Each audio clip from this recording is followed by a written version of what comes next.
Welcome back to the channel, everyone. Today's topic is distance time graphs, how to draw them, how to interpret them, and how to extract useful information to work out specific properties like distance, speed, acceleration for an object that is in motion. Let's go. Figure 1.1 shows the distance time graphs for three objects A, B, and C. And then describe the motion of each of the objects A, B, C by selecting the appropriate description. Okay, so I'm going to start with what is usually the easiest one, which is the horizontal line. Okay, so that would be line C.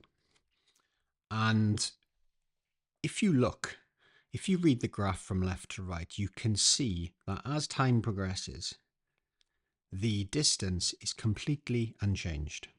So what that tells me is the object is no longer moving, it's stopped. So therefore C must be stationary. Right, the next one is B, and you might spot that as being a line you've seen in maths before. So GCSE maths, grade 10 maths, which is called direct proportion. So direct proportion means as one quantity doubles, the other quantity doubles as well. So you can see as time progresses, the distance increases by a constant amount each time. So that means the object must be moving at constant speed.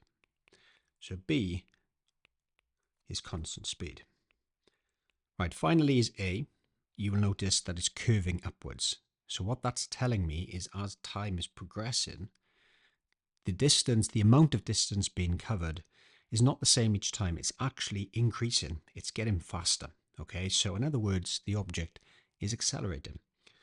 So the option there for A must be, okay, so we have a straight line, a horizontal line, and a curved line, and they always tend to mean the same thing on a distance time graph. The next part is B, which is a speed time graph. Sometimes you will see this labeled as a velocity time graph as well. Velocity is the same as speed. However, with velocity, you must define the direction.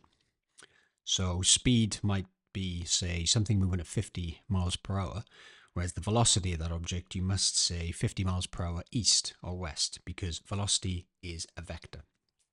But the interpretation of a speed time graph and velocity time graph is the same. So again, what I'm going to start with is the horizontal line, F. Kind of looks as if it's slanting down slightly, but I think that's a typo of the exam question. So it's a horizontal line, and you can see as time progresses, the value of the speed is unchanged.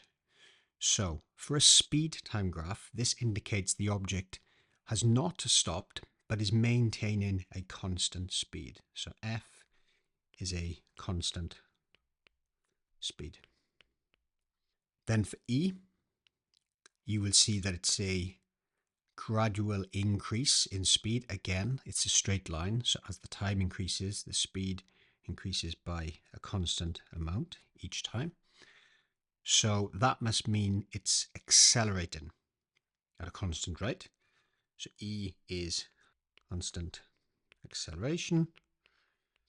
And then finally we have D, which is a curve upwards, which means as the time is increasing, the speed is also increasing, but not by the same amount. It's actually getting faster each second. So it's accelerating, but the acceleration is not constant. It's actually getting faster and faster. So it's acceleration upon acceleration. So therefore, the option that fits that is this one, increasing acceleration. Okay, now that you have looked at this video on how to interpret the graphs, please go and check out the other video I've made on how to do calculations that are derived from distance time and velocity time graphs.